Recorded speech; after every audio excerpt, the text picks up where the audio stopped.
हम लोग श्रीमद् भागवतम के तीसरे स्कंद के तीसरे अध्याय के पुनरावलोकन को आज शुरू कर रहे हैं।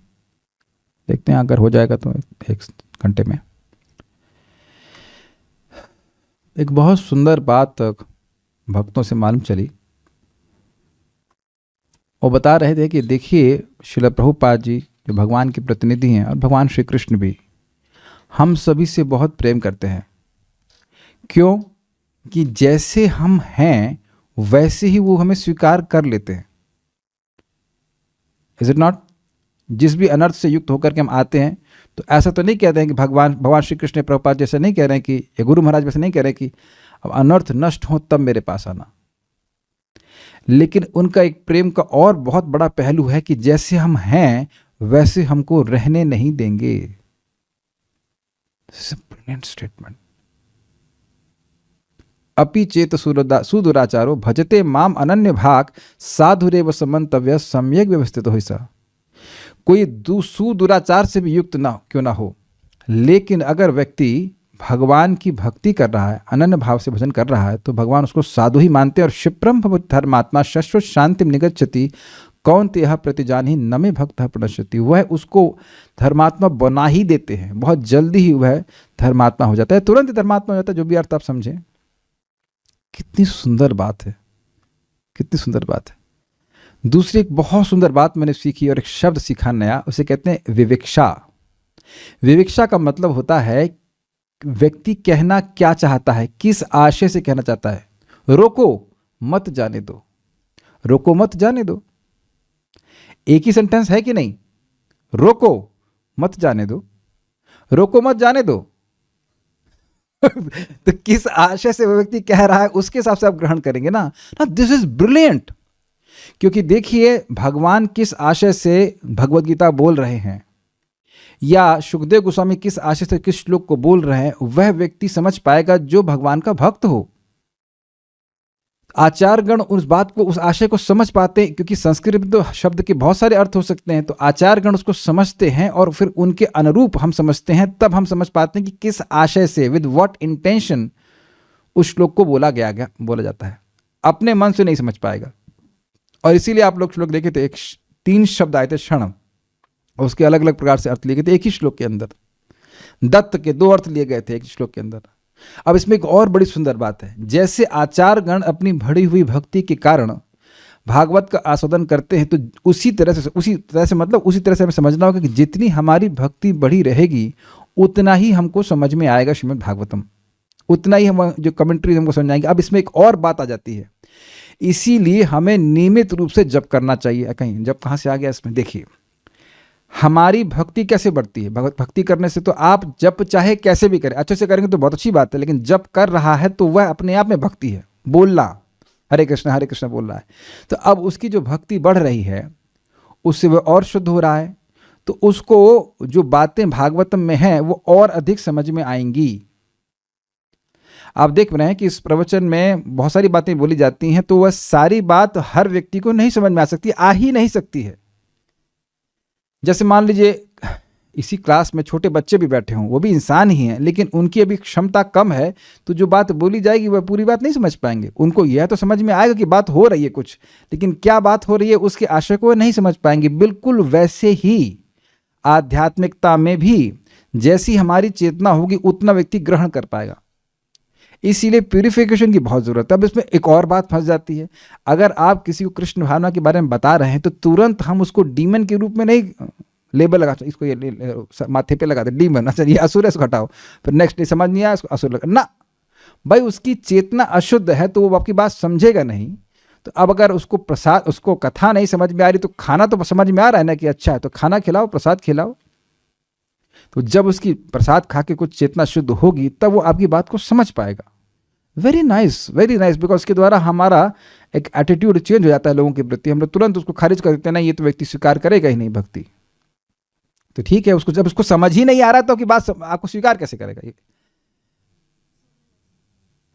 अभी मैं बांग्ला में बोलने लग जाऊं, या चलो बांग्ला तो पकड़ भी लेंगे, हम मलयालम बोलने लग जाए तब मलयालम, या हम कन्नड़ा बोले नाने न बदला रे, कंस विद को, मम विद को, रक्त विद को, नानी न बिडला रे, ऐसे कुछ मैं कन्नड़ा बोलने लग जाऊँ, आता नहीं मेरे को, वो कन्नड़ा बोलने लग जाऊँगा तो आप कहेंगे कन्नड़ा क्यों बोलने लगे प्रभु जी को, क्या हो गया, चिप क्यों चेंज हो गई। उसी तरह से जैसे आप लोगों को कन्नड़ बिल्कुल नहीं समझ में आएगी, ऐसे ही लोगों की अगर चेतना दूषित है तो भागवत की बात को समझ ही नहीं पाएंगे।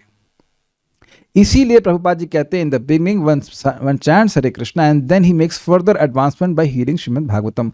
हरे कृष्ण मंत्र का कीर्तन सबको अच्छा लगता है, चाहे वो बीड़ी फूक रहा हो, हाँ अच्छा कीर्तन हो रहा है। जैसे कि जगाई मधाई कहते हैं भगवान महाप्रभु का कीर्तन सुन करके, निमाई तुम लोग दुर्गा कीर्तन अच्छा गाते हो, दुर्गा के भजन अच्छा गाते हो, गा रहे हो हरे कृष्णा और उनको सुनाई पड़ रहा है कि दुर्गा जी का भजन चल रहा है। इतने वो कवर्ड ओवर थे, महाप्रभु कुछ उत्तर नहीं देते, मुस्कुरा के चल देते हैं। ये अद्भुत बात है। तो ये बहुत जो भी भक्त क्लास में आ रहे हैं, आप लोग तो बहुत उच्च चेतना वाले हैं, जिनकी श्रद्धा है कि भाई हमें कथा सुननी है, भगवान की बात है, भागवतम है, बड़ा अच्छा होगा। ये तो मतलब हाइट हो गया है, तो बहुत ज़्यादा हो गया।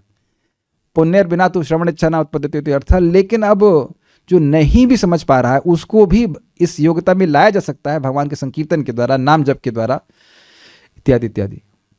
हमें खुद भी निरुत्साहित नहीं होना चाहिए और दूसरे को भी निरुत्साहित नहीं करना चाहिए। हमारे लिए सबसे बड़ी शिक्षा क्या है कि हम नियमित रूप से भक्ति करेंगे तो जब दोबारा गीता पढ़ी जाएगी, जब दोबारा भागवतम पढ़ी जाएगी तो आपको वो और अधिक समझ में आएगा। और ये जादू आप जब अपने जीवन में होता हुआ देखेंगे तो आपको नाम पर और विश्वास होगा। कोई दवा है, उसके प्रॉमिस रिजल्ट्स अगर आपको दिखें, जो उसका लाभ बताया जा रहा है वो दिखे, तो क्या श्रद्धा नहीं हो जाती है? जैसे हम यहाँ अवकाश मतलब होता है समय देख करके बोली, जैसे हमने मिलेट्स के बारे में सुना कि मिलेट्स खाने से पेट एकदम साफ हो जाता है, बढ़िया हो जाता है। तो एक ही दिन में जब रिजल्ट मिल गया तब तो हम जिसको मिला, अरे भैया, हमें दीदी को बोला देखो 40 साल से मेरे को पेट का प्रॉब्लम था, हाँ था, एक ही दिन में ठीक हो गया। You will be convinced. तो ये जो हृदय का शुद्धिकरण है वो आप कैसे देखेंगे कि अरे भाई कथा सुनने में बड़ी रुचि आ रही, कथा अच्छी लग रही है, एक बात। दूसरा आप ये देखेंगे कि भगवान को जो पसंद नहीं है वो कार्य करना हमको भी पसंद नहीं आता।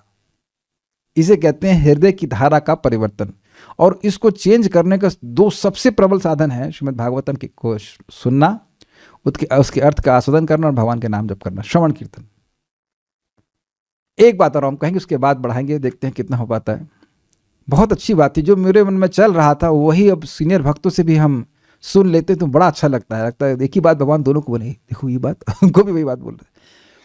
तो मैं कई बार क्लास में कहा है कि देखिए, आप शब्द को सुनते हैं तभी उसका आस्वादन कर पाते हैं। जो प्रवचन कभी सुना ही नहीं उसके बारे में आप कुछ भी नहीं कह सकते, अच्छा बुरा कुछ नहीं कह सकते। तो देखिए, हम लोग श्रवण को किस लिए करते हैं? हृदय के शुद्धिकरण के लिए। लेकिन श्रवण को दूसरे अर्थ में क्या होगा? आस्वादन के लिए भी करना चाहिए। Brilliant, is it not? हम लोग कर्ण पीयूषम आस्वाद्य केवल कथा को शुद्धिकरण के लिए नहीं सुन रहे हैं। हाँ, we should do here for purification. क्या सब लोग इस बात को समझ पा रहे हैं? कथा को केवल शुद्धिकरण के लिए नहीं कर रहे हैं, कथा को आस्वादन करने के लिए सुन रहे हैं। शब्द का आस्वादन सुन करके होता है। कुछ समझ रहे हैं बात? जो ये समझना है यही आस्वादन करना है।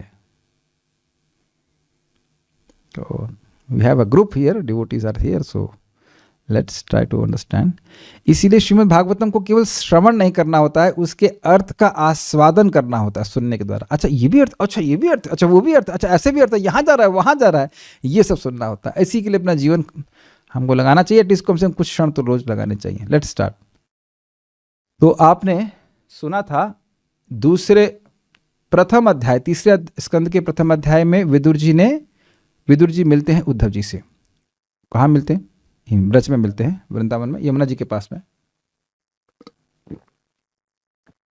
कहाँ मिलते हैं ये तो वर्णन नहीं है, लेकिन मतलब वृंदावन में कहाँ मिलते हैं नहीं मैं बता, लेकिन आप लोग को पता हो तो बताना। हमने तो नहीं पता एग्जैक्टली कहाँ मिलते हैं, लेकिन यमुना जी के तट पे मिलते हैं, निश्चित बात है। और वह उनसे भगवान के विषय में प्रश्न करते हैं, यदुवंशियों के विषय में प्रश्न करते हैं, पांडवों के विषय में प्रश्न करते हैं। फिर उद्धव जी समाधि में चले जाते हैं और उसके बाद उनको कुछ समय के बाद बाह्य अनुसंधान होता है और फिर वह भगवान श्री कृष्ण की बारे में बोल रहे होते हैं कि वह कृष्ण रूपी सूर्य जो है वो अस्त हो चुके हैं, अब हमारे आप क्या कुशल क्षेम के बारे में पूछ रहे हैं। लेकिन फिर उसके बाद वह भगवान की लीलाओं को, उनके पहले आविर्भाव के बारे में बोलते हैं, फिर वृंदावन की लीलाओं के बारे में बोलते हैं, उसके बाद वो गोपियों के बारे में बोलते हैं, रासलीला के बारे में बोलते हैं, यानी कि दूसरे अध्याय के तीसरे स्कंद के दूसरे अध्याय के आखिरी श्लोक। उसके बाद वो वृंदावन की लीलाओं को और नहीं बोलते हैं। यद्यपि उसके बाद भी बहुत सारी लीलाएं हुई हैं, लेकिन वो नहीं बोलते। तो वहाँ हमने सुना था कि वह कुछ अंतः चेतना में फिर जाने लगे, तो अब वह रुक गए वहाँ पे, उनके लिए और कुछ बोलना संभव नहीं होता। तो फिर वहाँ वृंदावन की लीलाओं को रोक करके, उसने वर्णन को रोक करके, अब वह भगवान की द्वारका की लीलाओं का वर्णन कर रहे हैं, जिसलिए यहाँ पे लिखा है वृंदावन से बाहर श्री भगवान की लीलाएं। लिंक तो समझ में आ ही रहा है। Let's chant. उद्धव उवाच ततः स आगत्य पुरं स्वपित्रोर्चिकीर्षया शम्बलदेव संयुतः निपात्य तुंगाद्रिपुयूथनाथं हतं व्यकर्षद व्यसुमोजसोर्व्याम। ततः उसके बाद, अब उसके बाद का मतलब ये नहीं कि रासलीला किया तो तुरंत उसके बाद, रासलीला हुई और बहुत सारी लीलाएं, उसके बाद स आगत्य वो भगवान श्री कृष्ण आ गए। पुरम, कहाँ आ गए? पुरम यानी मथुरापुरी में आ गए। किस लिए आए?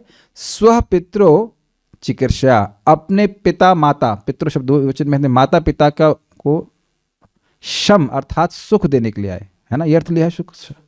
हाँ, कुशलता मतलब कुशल क्षेम, उनको सुख देने के लिए का अर्थ है कि उनका कल्याण करने के लिए वह बंधन में थे, आ गए। अकेले आए थे क्या? कहते नहीं, बलदेव संयुत, बलदेव जी के साथ आए। दोनों के माता पिता हैं, देवकी और वसुदेव। कैसे किया उनका कुशल क्षेम? तो आप फोटो देख ही रहे हैं, फोटो बड़ा स्पष्ट समझ में आ रहा है। पिटा करके, किसको पिटाई किए? मामा जी की पिटाई कंस मामा जी की पिटाई किए, पीटने लायक थे भी वो। निपात्य, निपात्य मतलब गिराकर, जैसे इस फोटो में भी आप देख रहे हैं, उच्च आसन में भाई साहब बैठे हुए थे कंस जी, तो उसको वहां से गिरा करके। तुंग, तुंग शब्द क्या है? आसन, मंच, है ना, सिंहासन। तो सिंहासन से तुंगाद्रीप, तुंगात रिपुयूथ नाथम, रिपु का मतलब होता है शत्रु। तो शत्रुओं के यूथ अर्थात झुंड के जो नाथ यानी स्वामी थे, यानी शत्रुओं का लीडर कैसा हो? कंस मामा जैसा हो। तो कंस जी को, कंस को निपात्य, जो शत्रुओं का लीडर था, उसको सिंहासन से नीचे गिराकर हतम, मार दिए। फिर क्या किए रहे? व्यकर्षत, उसको खींचे। और क्यों खींचे? व्यसुम यानी प्राण, ओजस उर्व्याम, उर्व्याम का मतलब हुआ पृथ्वी पर, और ओजसा मतलब शक्तिपूर्वक, इज इट नॉट? तो भगवान ने शक्तिपूर्वक उसको खींचा, बल से बलपूर्वक कंस के शरीर को खींचा, जिसमें व्यसुम मतलब जिसमें प्राण चले गए थे, उसको पृथ्वी पर खींचा, ताकि माता पिता के मन में भय न रहे कि अरे भगवान ने या हमारे बेटे ने सिंहासन से नीचे फेंक दिया कंस को, कंस तो बहुत गुस्सा होगा, उठेगा तो हमारे बेटे को मार देगा। तो ये घोषित करने के लिए कंस मर गया है, भगवान ने ऐसा किया। चलिए अगला श्लोक देखते हैं। उसके बाद कुछ समय के बाद भगवान कृष्ण बलराम जी ने पढ़ने की इच्छा व्यक्त करी, तो उनको उज्जैन में संदीपनि मुनि के आश्रम में भेज दिया गया। सांदीपने सकृत प्रोक्तम ब्रह्माधीत्य सविस्तरम तस्मै प्रादाद्वरम पुत्रम मृतम पंच जनोदरा। तो वहाँ पे उनने शिक्षा प्राप्त करी और उसके बाद अद्भुत गुरु दक्षिणा अपने गुरु को दी। उसका वर्णन यहाँ पे सांदीपने सकृत प्रोक्तम। सांदीपने ऋषि के एक बार कहने पर ही ब्रह्म आधित्य, ब्रह्म का मतलब वेद, अधीत्य, ब्रह्म अधीत्य मतलब ब्रह्म यानी वेद को पढ़ लिए, सविस्तरम मतलब उसके विस्तार सहित, पुराण और जितने भी वेद की व्याख्या है, 64 कलाएं जो है, वह सब भगवान केवल एक बार गुरु जी के द्वारा बोलने पर वह सीख गए। तो ये एक अद्भुत बात थी। उसके बाद क्या कह रहे हैं? तस्मै प्रादाद वरम पुत्रम, तस्मै उन गुरु जी को दक्षिणा के रूप में प्रादाद प्रदान किया। क्या? वरम पुत्रम, वर प्रदान किया। किस रूप में? पुत्रम मृतम, जो मरा हुआ पुत्र था वह प्रदान किया। मरा हुआ पुत्र जीवित रूप में प्रदान किया, लाश ला के नहीं रख दी है सोच रहे मॉर्चुरी से नहीं, मरे हुए पुत्र को ला करके रख दी। तो कहाँ से करे? पंचजनों उदरात, पंचजन नाम के असुर था उसके पेट से ले आए, लेकिन आप जानते हैं कथा डिटेल में बताई गई थी कि उसके पेट से नहीं लाए, वो गए उसके पेट में देखा तो बच्चा है नहीं, और फिर वह यमराज जी के पास जाते हैं, यमलोक से उसको जिंदा लेकर के वापस आते हैं। ये घटना है, मतलब संक्षेप में बताया गया। ये अद्भुत कार्य है, कह सकते हैं संभव कार्य है, भगवान ने ऐसा कर दिया। अपने भक्तों के लिए कुछ भी कर सकते हैं। नेक्स्ट,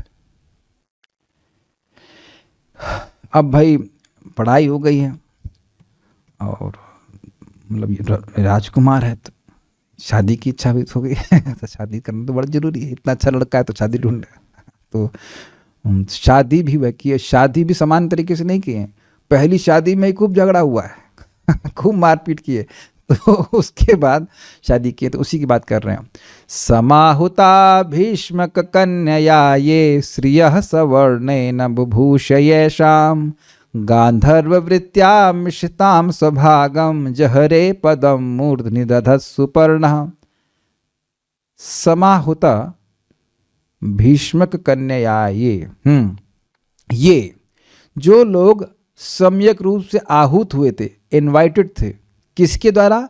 भीष्मक कन्या, भीष्मक की कन्या के द्वारा, रुक्मणी के द्वारा। तो कहेंगे रुक्मणी इनवाइट करी थी, अरे कोई लड़की इनवाइट करती है कि आओ आओ हमारे स्वयंवर में आओ, कि इश्तिहार छापी थी? नहीं, क्या उत्तर दिया गया था? श्रियः सवर्णेन, वह लक्ष्मी जी के वर्ण अर्थात लक्ष्मी जी की सौंदर्य से युक्त थी, तो उनका जो सौंदर्य था उसके द्वारा वह इन्वाइटेड थे। बुभूषयेषां, बुभूषयेषां का अर्थ क्या लिया गया है? हाँ, ऐसा होने की आशा कि हमारी शादी रुक्मणी से हो जाए, ऐसा करके वो सोच रहे थे। वस्तुतः इनवाइट किया गया था शिशुपाल को शादी करने के लिए, लेकिन वो बाकी जो लोग आए रुक्मणी को देखे तो उनका सौंदर्य देखकर वह भी बेहोश हो गए। वो सोच रहे थे काश हमारी हमसे शादी हो जाती, ऐसे करके वो सोच रहे थे। जब तुम शादी के विचार से ही बेहोश हो जा रहे हो तो अब शादी कैसे करोगे? शादी के बाद तो तुम्हें होश आएगा ही नहीं तो ये तो स्थिति है।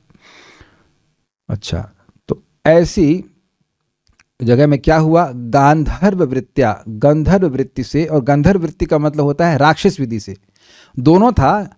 गांधर्व वृत्ति में मतलब पति और पत्नी, लड़का लड़की राजी, और उसके बाद मतलब कोई जरूरत नहीं, वो अपना शादी मान लेते, शादी हो गई। जैसे कि शकुंतला और भरत था ना, राजा भरत ना, भरत नहीं सॉरी, दुष्यंत और शकुंतला, उनका तो बेटा था भरत। तो शकुंतला और दुष्यंत की शादी हो गई थी, वो रिंग सेरेमनी थी, वो रिंग सेरेमनी हो गई, उसी को मान लेते ही शादी हो गई। याद होगा, तो पता होगा सबका था। लेकिन वहाँ पे वो अपहरण नहीं किए थे, राक्षस विधि में अपहरण करता है जबरदस्ती। तो जरूरी नहीं कि राक्षस विधि में लड़की लड़के को चाहे ही, जैसे कि सांब ने लक्ष्मणा को अपहरण किया था, लेकिन यहाँ दोनों चीज़ थी, आपस में सेटिंग भी थी। अगर स्वयं रुक्मणी जी प्रेम पत्र लिखी थी, सेटिंग कहा जाएगा कि भाई तो यहाँ जाऊंगी, दुर्गा जी के मंडप में जाऊंगी, आप वहाँ से अपहरण कर लेना। तो भगवान के हाँ हम भी चाहते हैं, हम भी सो नहीं पा रहे हैं उसके बिना, ऐसे करके बोल रहे हैं, नींद नहीं आ रही है हमको। तो वो दोनों बातें, गंधर्व वृत्ति भी थी, और क्योंकि इधर सारी फील्डिंग लगी हुई थी तो भगवान जो उसको राक्षसी विधि से अपहरण करके ले गए। तो दोनों का मेल जोल था इस प्रकार से। मिश्रिताम का क्या अर्थ बताया गया, बताइए?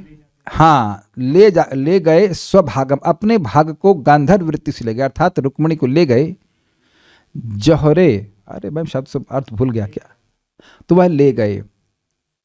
कैसे ले गए? तो कहते हैं पदम मूर्धनि दधत् सुपर्णा, जितने भी राजा थे उनकी मूर्धनि, उनके सर पर पांव रख कर ले गए, जैसे सुपर्ण अर्थात गरुड़ जी इंद्र के यहाँ से अपना भाग लेके चले गए। तो अब प्रश्न ये होगा कि क्या भगवान कृष्ण सबके सर पर चढ़े? नहीं, सर पर नहीं चढ़े, उनको हरा दिए, ये कहने का अर्थ ऐसे करके लिया है। फोटो से बड़ा क्लियर है, भगवान श्री कृष्ण रुक्मणी को लेकर के जा रहे हैं।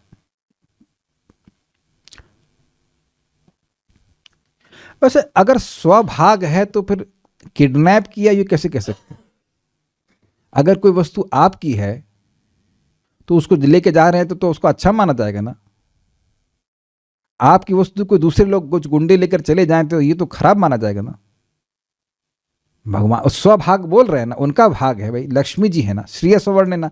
लक्ष्मी जी तो नारायण की ही पत्नी हो सकती, तो हम लोग कभी सोच भी नहीं सकते कि लक्ष्मी जी किसी और की पत्नी हो सकती हैं। अब क्लियर हो रहा है ना। तो भगवान नारायण की पत्नी को कोई और चाहेगा तो उसका हनन होना, उसका नष्ट होना तो स्वाभाविक सी बात है।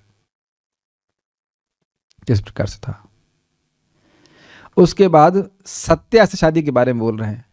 कुकुद्मिनो विध्वनसो दमित्वा स्वयं वरे नाग्न जितिमुवाह तद्भग्नमानानपि गृध्यतो ज्ञान जघ्नेक्षतः शस्त्रभृतः स्वशस्त्रै। कुकुद्मिनः अविध्वनसो दमित्वा, अविध्वनस और कुद्मि, कुकुद्मि का मतलब होता है बैल, उनकी क्या कह सकते हैं, जो कुबड़ होता है तो उसको कुबड़ी तो कहते हैं, उसको कुकुद्मि यानी बैल कहते हैं, सांड कह लीजिए, जो भी है। अविध्वनस, उनकी उनको नाथा नहीं गया था, वो बेचारे अनाथ थे। उनको भगवान दमित, तो उनको दमन कर दी, कहे तुम्हारा कोई स्वामी नहीं है तो हम तुम्हें अपने सेवक के रूप में स्वीकार कर, उनको नाथ दिए भगवान।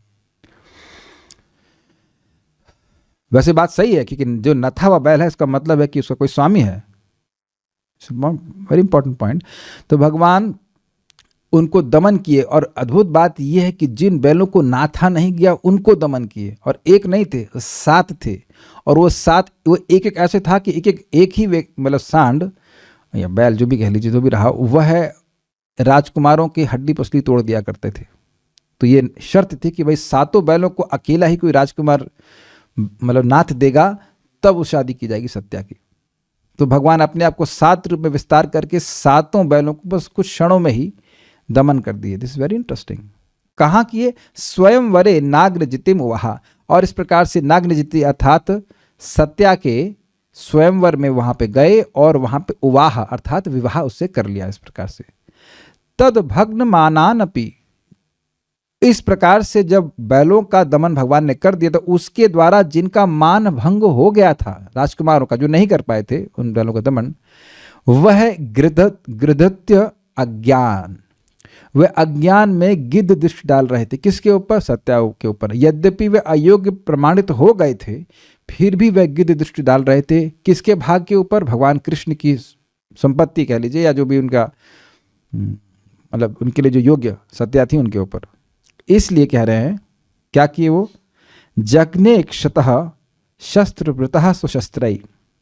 शस्त्रवृतः, वह शस्त्र धारण किए हुए थे। कौन? राजकुमार लोग। और जगने, उन्होंने भगवान से युद्ध किया। तो भगवान अक्षतः, स्वयं अक्षत रहे, एक बाण भी भगवान को नहीं लगा। और स्वशस्त्र, अपने शस्त्र से उन्होंने, एक मिनट कुछ मिस्टेक हो गई, जगने मतलब उनको मार दिया। तो कह रहे हैं कि अपने शस्त्रों से, भगवान ने अपने शस्त्र से उन लोगों को जिन्होंने शस्त्र धारण किए हुआ था उनको स्वयं अक्षत रहते हुए जगने अर्थात मार दिया या घायल कर दिया, ये अर्थ। ठीक है,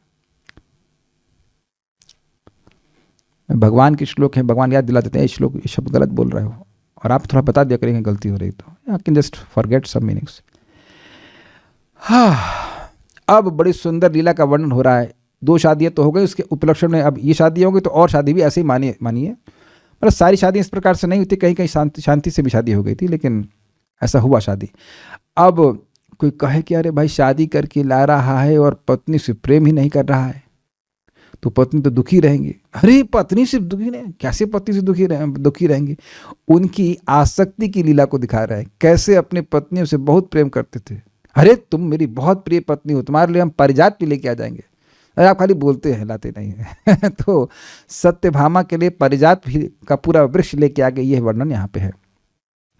प्रियम प्रभुर्ग्राम्य एवा प्रियाया वेदित सुरार्छद्युतरुम यदर्थे व्रज्याद्रवत्तम सगणोरुषांध क्रीड़ा मृगो नूनमयम वधूनाम।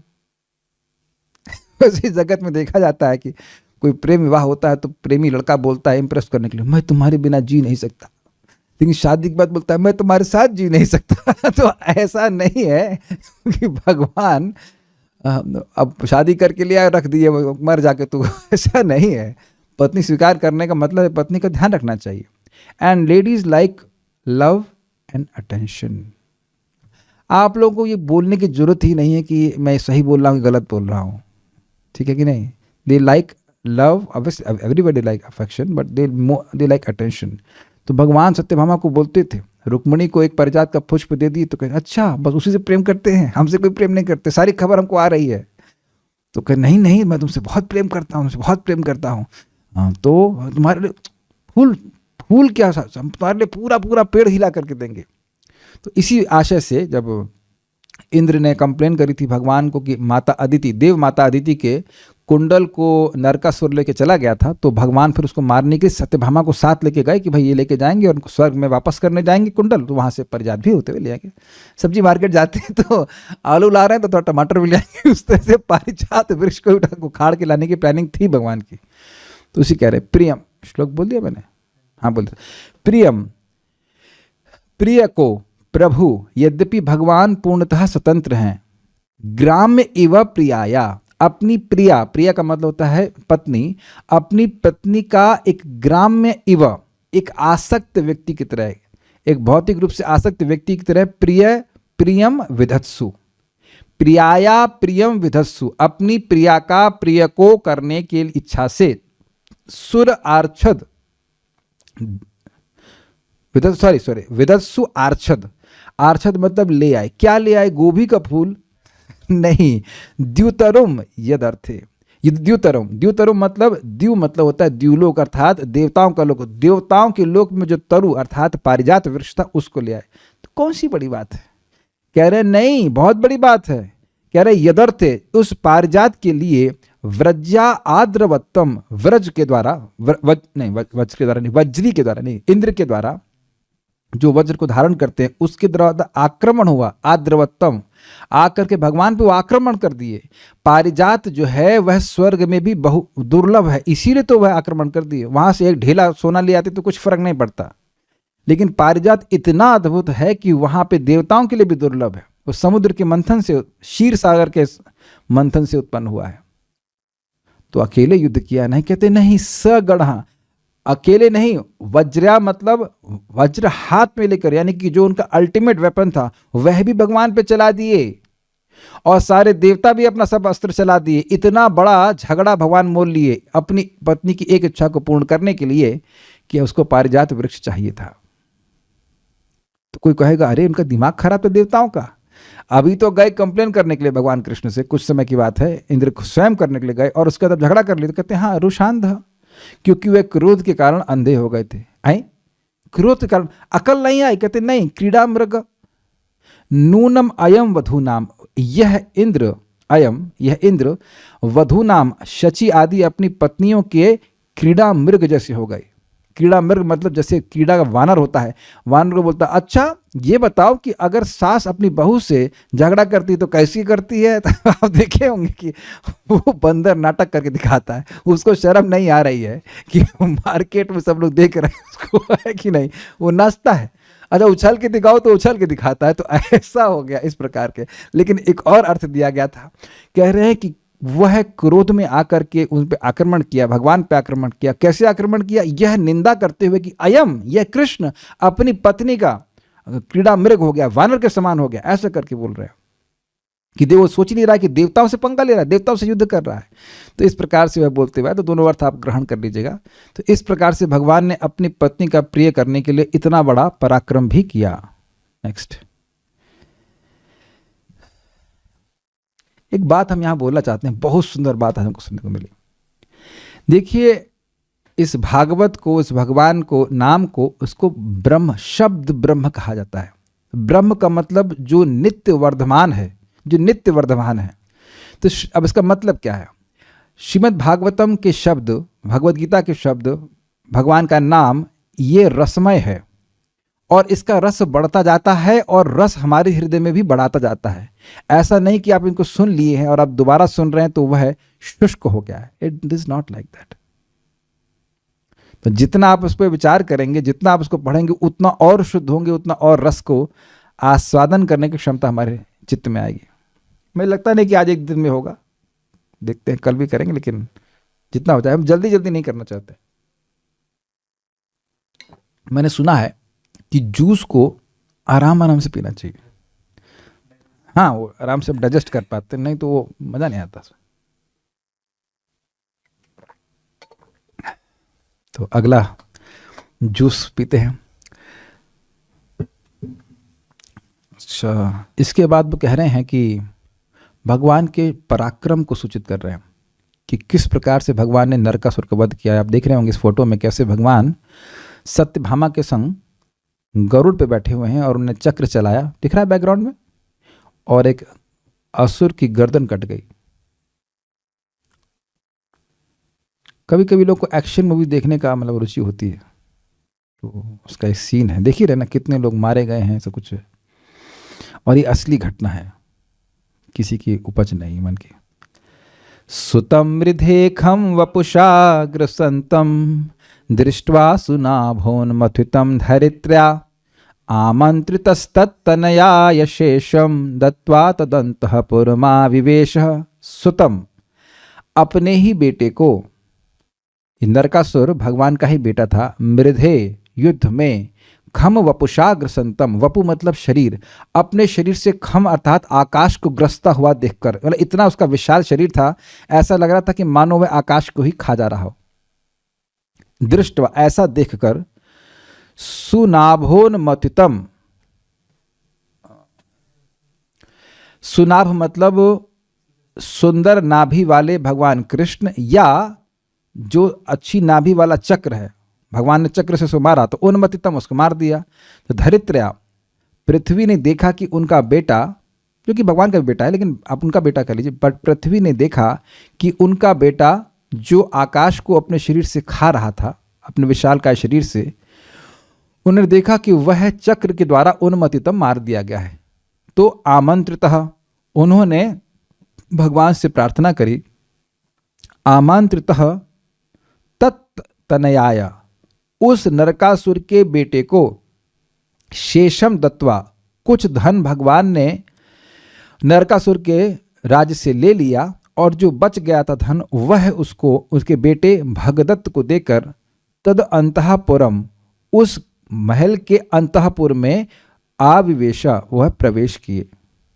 ठीक है, नेक्स्ट, वहां प्रवेश करके वह क्या देखते हैं, तत्राहृतास्ता नरदेव कन्या कूजेन दृष्ट्वा हरिमार्त बंधुम उत्थाय सद्यो जगृहु प्रहर्ष व्रीडानुराग प्रहितावलोकहि। तत्र, उस अंतःपुर में, आहृत लाई गई थी, अपहरण करके लाई गई थी, ता नरदेव कन्या, जो मनुष्यों की और देवताओं की कन्याएं थीं, ऋषियों की भी कन्याएं थीं, 16,100 कन्याएं थीं, उनको कूजेना, कूजेने का अर्थ क्या लिया गया है, हाँ, तो वो असुर नरकासुर के द्वारा वह आहृत अर्थात अपहृत गई थी, उनके द्वारा ये भगवान दृष्टवा, देखे गए।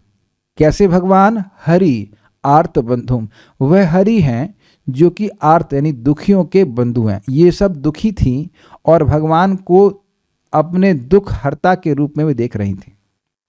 जैसे कोई व्यक्ति, ओके, जैसे हम हॉस्पिटल में बैठे हैं, जस्ट बाहर एक डेंटिस्ट का मतलब सेक्शन है, तो आप उनको भले डेंटिस्ट के रूप में देखो, लेकिन अगर आपके दांत में दर्द नहीं है तो आप उनके व्यक्ति के रूप में देखते हैं। Do you agree? लेकिन जब दांत में दर्द होता है तो आप उनकी शरण में होते हैं, अरे डॉक्टर साहब बचा लीजिए। समझ में आ रहा है कि नहीं आ रहा है? एकदम क्लियर समझ में आ रहा है ना कि भगवान को व्यक्ति अपनी इच्छा के अनुसार देख रहा है। तो यहाँ यह सब बहुत दुखी हैं। इससे बड़ा दुख क्या है कि एक कुलीन कन्या को उस प्रकार से अपहरण हुई, असुर के द्वारा लेकर ले जाए, कोई गुंडे के द्वारा, असुर मतलब गुंडा, गुंडा समझ में आ रहा होगा, देख असुर ना समझ में आ रहा हो तो कोई गुंडे के द्वारा कोई लड़की अपहरण कर ली जाए अपने पिता के घर से, कितना उसकी बदनामी होगी, है ना? और यहाँ तो ये स्थिति है कि अब उसको शास्त्र में भी लिख दिया गया है। ये भी अद्भुत बात है, कहीं किडनैप हो गई और शास्त्र में भी लिख दिया, सब लोग उसको पढ़ भी रहे हैं। थोड़ी दिक्कत हो जाएगी ना। उत्थाय सद्य, तुरंत वह भगवान को देखकर उठ गई। जुगृहु का क्या अर्थ है लिखा है? और हाँ, जुगृहु प्रहर्ष, उन्होंने भगवान को अपने पति के रूप में स्वीकार किया। कैसे? प्रहर्ष यानी आनंद से, व्रीड़ा मतलब लज्जा से, अनुराग मतलब अनुराग प्रहित अवलोके, अनुराग के द्वारा जो प्रहित भेजे गए थे, इज इट नॉट? अनुराग प्रहित, वह अवलोकन, वह उन स्त्रियों ने भगवान को हर्ष के संग, लज्जा के संग, अनुराग के संग, और प्रहित मतलब हाँ उत्सुक चितवनों से, प्रहितावलोक के मतलब उत्सुकता से भगवान को देखा। अनुराग का अर्थ था कि जब भगवान को बार बार देख रही थी तो उनको तृप्ति नहीं हो रही थी, वो और देखना चाह रही थी, ये अनुराग का लक्षण है। और जुगृहु मतलब स्वीकार कर ले कि काश यही हमारे पति हो।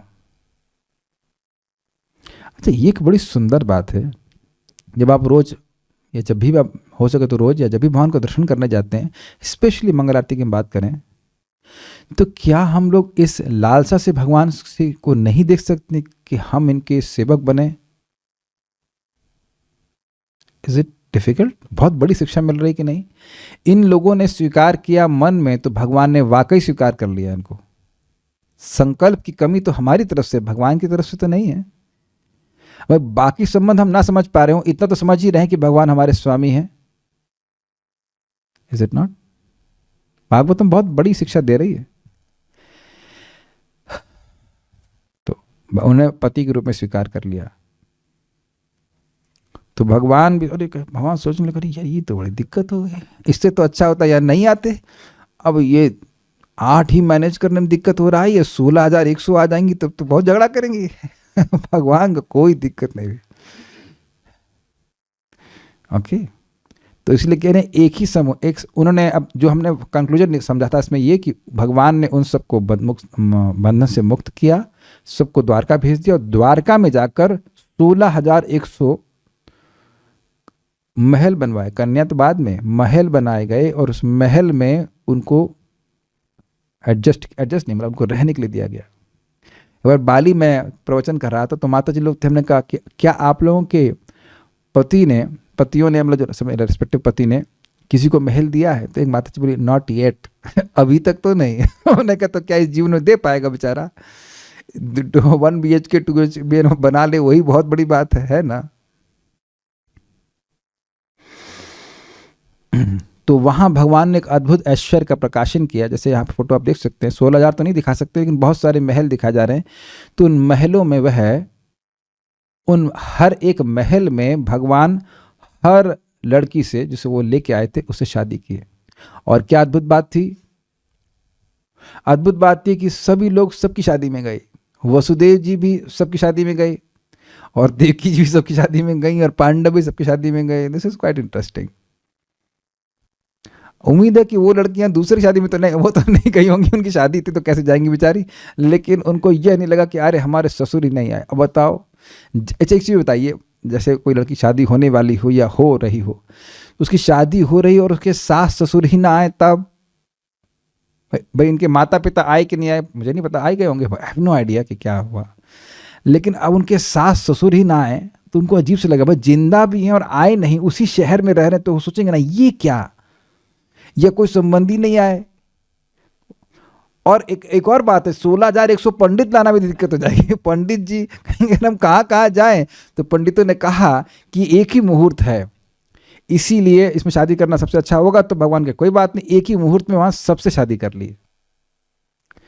तो इसी को बोल रहे हैं, आसाम मुहूर्त एकस्मिन् नानागारेषु योषिताम सविधम जगृहे पाणिन अनुरूपः स्वमायया। आसाम मुहूर्त एकस्मिन्, एक ही मुहूर्त में, एकस्मिन् मतलब एक ही में, तो एक ही मुहूर्त में नाना आगारेषु योषिताम, विभिन्न महलों में जो स्त्रियां थीं उनसे सविधम जगृहे पाणिन, उनसे उनका पाणी ग्रहण किया, सविधम जैसे शादी की विधि होती है उस प्रकार से। तो क्या सभी एक ही साइज की थी? कहते नहीं। समझ रहे हैं, सबका एक ही साइज नहीं तो भगवान उनके अनुरूप अपने रूप को विस्तारित करके स्वमाया अपनी शक्ति से शादी किए। मान लो किसी की 5 फुट 6 होगी तो उसके हिसाब से हाइट कर लिए, नहीं तो वो सोचो अरे तो बहुत लंबे हैं, या कोई बहुत लंबी हो करी तो छोटे निकले। तो ऐसा नहीं है, भगवान सब भक्तों की इच्छा पूर्ण करते हैं, है ना। मैं नहीं समझ रहा हूँ कि कोई पत्नी से कहिए कि टिंगू पति से शादी नहीं करना चाहिए, टिंगू से शादी करेंगे। आपको लग रहा है हम लौकिक बात बोल रहे हैं, बट यू सी भगवान की लीला में मनुष्य के कार्यों का अनुकरण होता है। हम आगे सुन चुके हैं इस बात, क्योंकि सारी ये भगवान की अंतरंग शक्तियाँ हैं, उन्हीं का विस्तार है जितनी भी रानियाँ हैं। तो ये सब हो रहा है भगवान की इच्छा से, और भगवान जानते हैं कि इंटरेस्टिंग बात क्या है, भगवान जानते हैं कि भक्त की इच्छा क्या है। तो उस रूप के उसके अनुरूप वह अपनी वाय से विस्तार करके वही रूप अपने भक्त के सामने प्रस्तुत करते हैं। मैं खाली थोड़े स्टाइल से बोल रहा था लौकिक में, लेकिन वैसे बात लौकिक नहीं, दिव्य है। It's so personal. ये बात अभी तीसरे स्कंद में आने वाली है। तो हम श्रुतेक्षतपथ करके शब्द आता है वहां पे, ननुनाथ पुंसाम, भूल रहा हूं श्लोक। तो वहां कह रहे हैं कि जिस भक्त ने, हर भक्त को भगवान का एक विशेष रूप आकर्षित करता है, और जब जीवन भर वो भगवान उसी रूप पे वो ध्यान करेगा, उसको वही अच्छा लग रहा है। किसी को राधा रमण जी अच्छे लगते हैं, किसी को कृष्ण बलराम अच्छे लगते हैं, किसी को गौर निताई अच्छे लगते हैं। अच्छे मतलब सभी अच्छे हैं, लेकिन जिसमें आपकी आसक्ति बढ़ रही है, तो मरते समय जब शरीर भक्त छोड़ रहा होता है तो भगवान उसी वपु को प्रकट करते हैं। क्यों करते हैं बताइए, माइकी बताइए, लेट्स सी, आप क्या सोचते हो? जीवन भर उसी स्वरूप की उपासना की, उसी स्वरूप में आसक्ति है, इसलिए भक्त को प्रसन्न करने के लिए। Okay, this is one answer, भक्त की इच्छा के लिए। और देखिए सिंपल सी बात है कि जिस रूप में आपकी सहज आसक्ति है, अब मृत्यु के समय अपनी बुद्धि तो कंट्रोल में होती नहीं है, तो जिसमें आसक्ति होगी वहां मन आसानी से चला जाएगा कि नहीं, ये भी तो विचार है। तो आसानी से भगवान का स्मरण कर पाएगा कि नहीं भक्त भगवान की कर पाएगा, भगवान के पास चला जाएगा।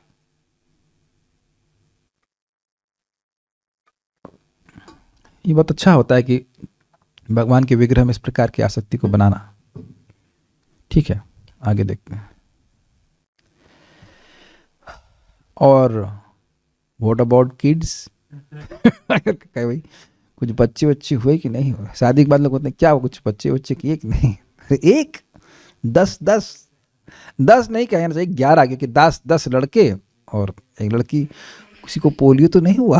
कोई पूछे, नहीं, भगवान ने अपने गुणों जैसे ही बच्चे उत्पन्न किए। ये हो सकता है ना कि 10 बच्चे होते हैं तो वो एक आध दो का पोलियो हो गया, मर गया, कुछ हो गया, चेचक हो गया, पता नहीं, ऐसा कुछ नहीं।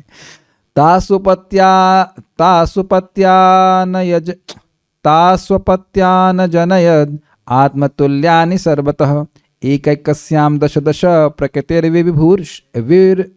प्रकृतिर्विभूषया तासु अपत्यान अजनयत। उन एक रानियों में, केवल 16,100 ही नहीं, और जो बाकी 8 भी थी, पट रानियां बोलते हैं ना, मुख्य रानियां, और अन्य रानियों में अजनयत जन्म दिए। क्या? आत्मतुल्यानि सर्वतः, जो हर प्रकार से भगवान के समान थे, ऐसे एक अस्याम दश, एक से 10 पुत्र उत्पन्न किए। प्रकृतिर विभूषया, जिनकी प्रकृति, जिनका स्वभाव ना, क्षमा कीजिएगा, प्रकृति मतलब शक्ति ना, हाँ, प्रकृति विभूषया मतलब अपने स्वभाव का, यस, अपने स्वभाव का, अपनी प्रकृति का विस्तार करने की इच्छा से भगवान ने ऐसा किया।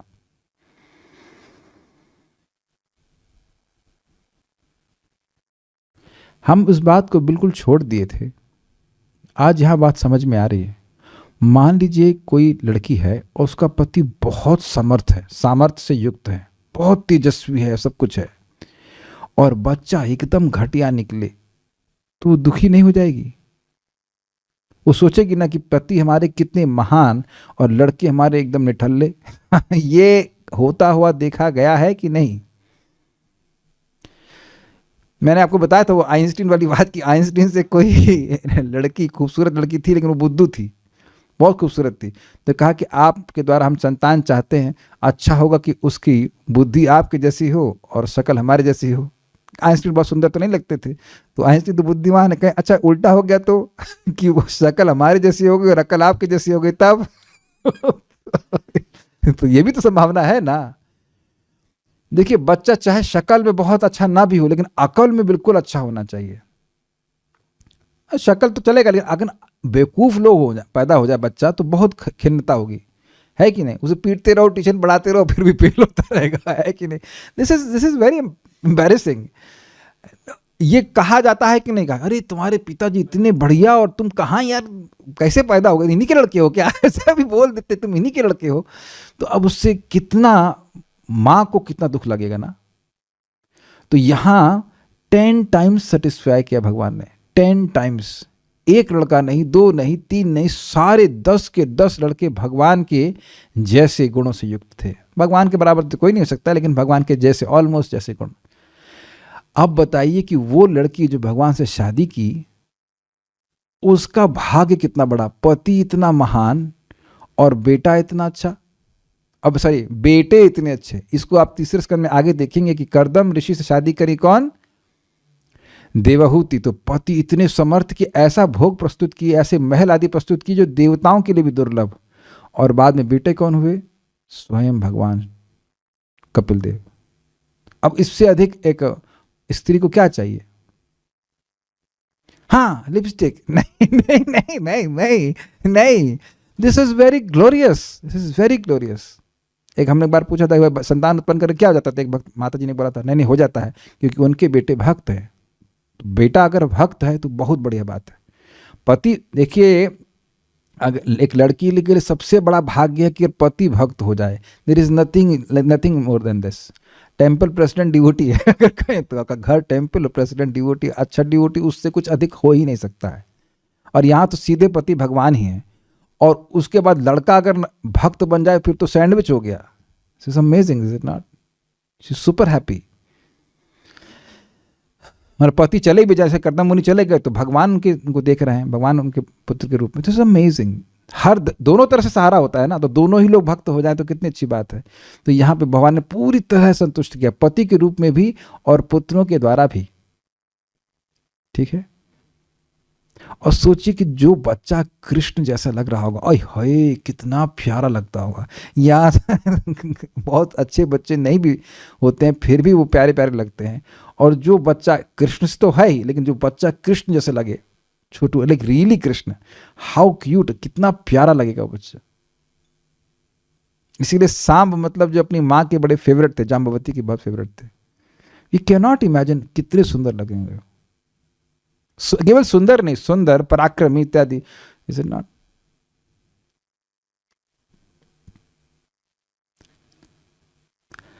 आगे बताते हैं कि किस प्रकार से भगवान ने असुरों का वध किया।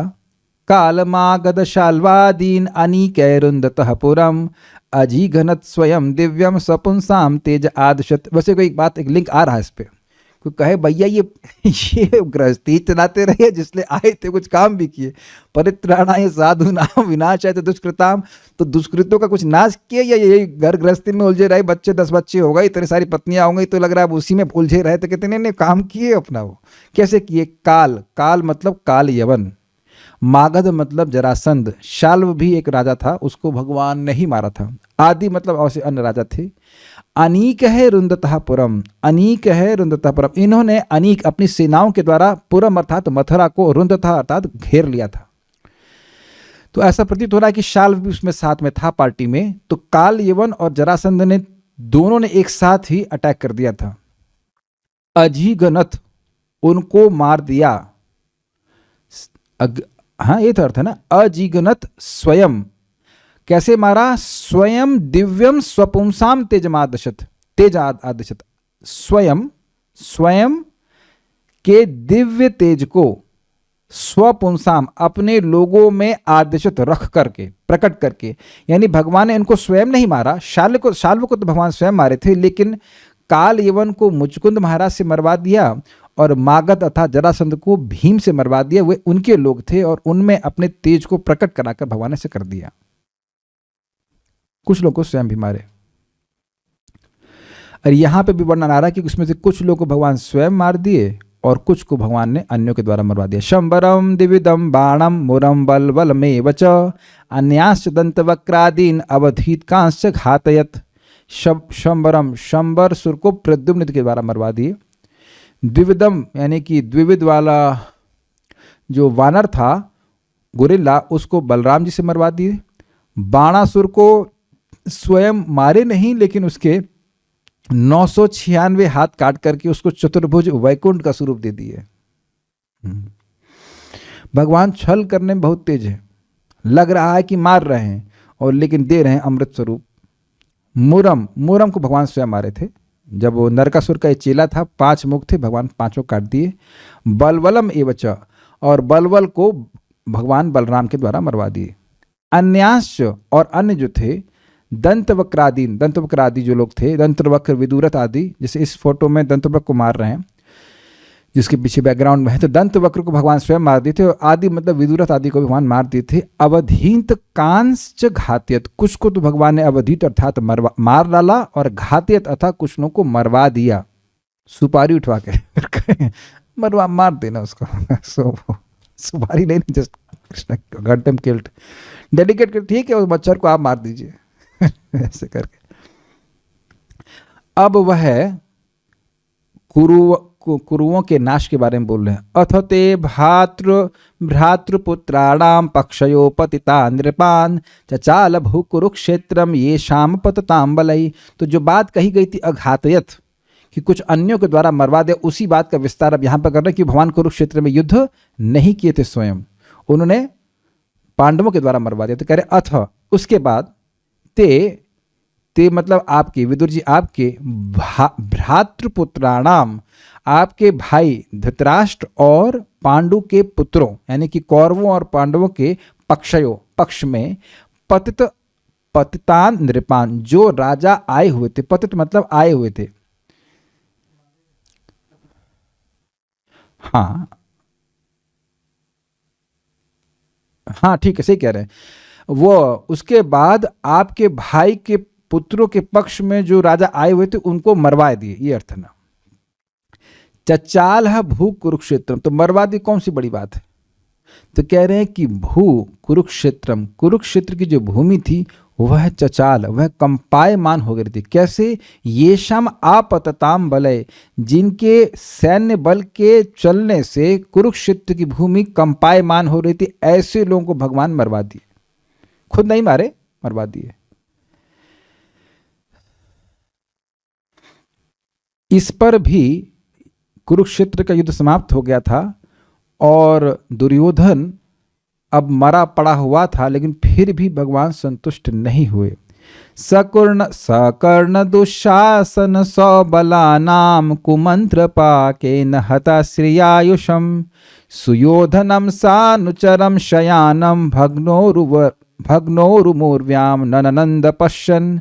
सकर्ण, कर्ण के साथ दुशासन और सौबल अर्थात मामा शकुनि आदि के कुमंत्र पाकेना, कुमंत्रणा के पाप के द्वारा, हतश्रिय आयुषम, जिसकी श्रेय अर्थात लक्ष्मी धन और आयुष अर्थात आयु हत यानी समाप्त हो गई थी, ऐसे सुयोधन अर्थात दुर्योधन को सानुचरम शयानम, अपने उसको अपने अनुचरों के साथ लेटा हुआ देखकर, कहाँ? भग्नो उरुमौर्व्याम, पृथ्वी पर भग्न उरु, जांघें टूटी हुई और पृथ्वी पे गिरा हुआ देखकर नननंद पश्यन, भगवान प्रसन्न नहीं हुए।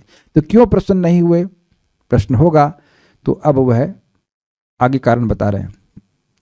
कियान भुवोयम क्षपितोरुभार यद द्रोण भीष्मार्जुन भीममूलैः अष्टादशाक्षौहिणिको मदंशैर आस्ते बलम दुर्विषहम यदूनाम।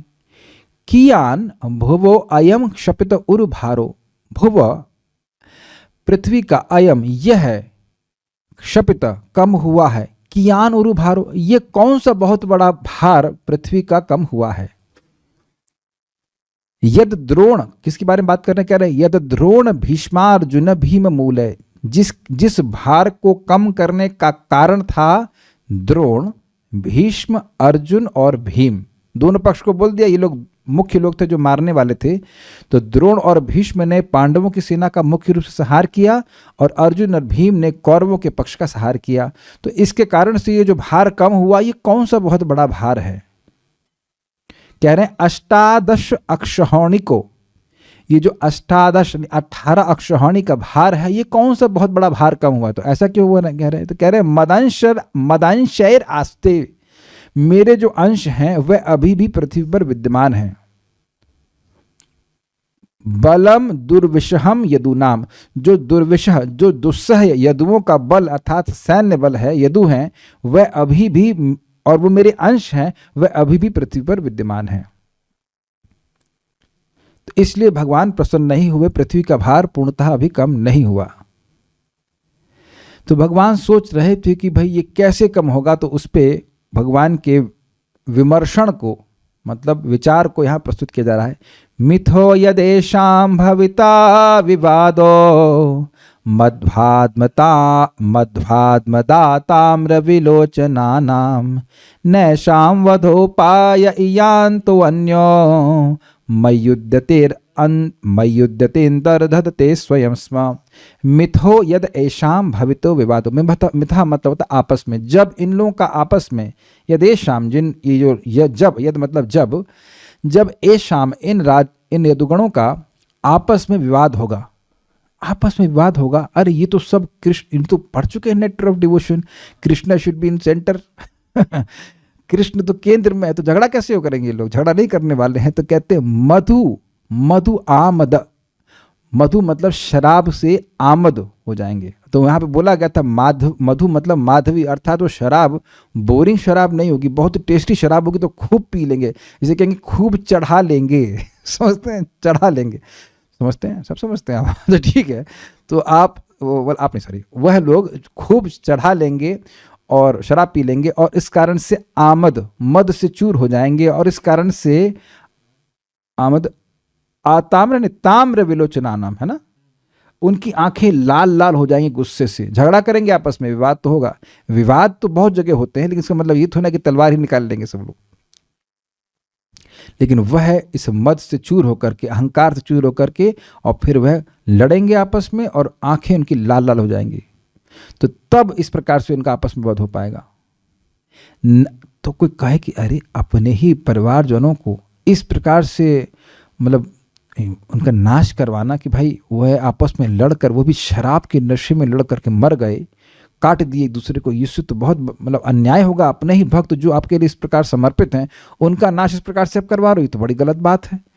तो कह रहे हैं क्या करें, अब कोई उपाय ही नहीं है। नैशाम न ऐशाम, इन लोगों का न ऐशाम वध उपाय इयान तो अन्य हो, इन लोगों के इसके अलावा इन लोगों के वध का और कोई उपाय नहीं है। क्यों? तो कह रहे हैं मई उद्यते, नहीं है, और कह रहे हैं यह भी होगा कैसे, तो कह रहे हैं मई उद्यते, ये भी मेरे संकल्प के द्वारा होगा। मई मतलब मुझ परमात्मा के संकल्प के द्वारा ऐसा होगा, अन्यथा संभव नहीं हो सकता है। अंतर्दते स्वयं स्मः, और इस प्रकार से ये आपस में झगड़ा करके अंतर ध्यान हो जाएंगे अपने आप। ऐसा करके जो भगवान ने किया उसको हम लोग कल सुनेंगे। आज की कथा को यहीं विराम दे रहे हैं। So hopefully you like this episode. काफ़ी एक्शन पैक्ड है ये past times. So will discuss tomorrow, Krishna willing. Shrimad Bhagavatam की जय, श्रील प्रभुपाद की जय, निताई गौर प्रेमानंदे।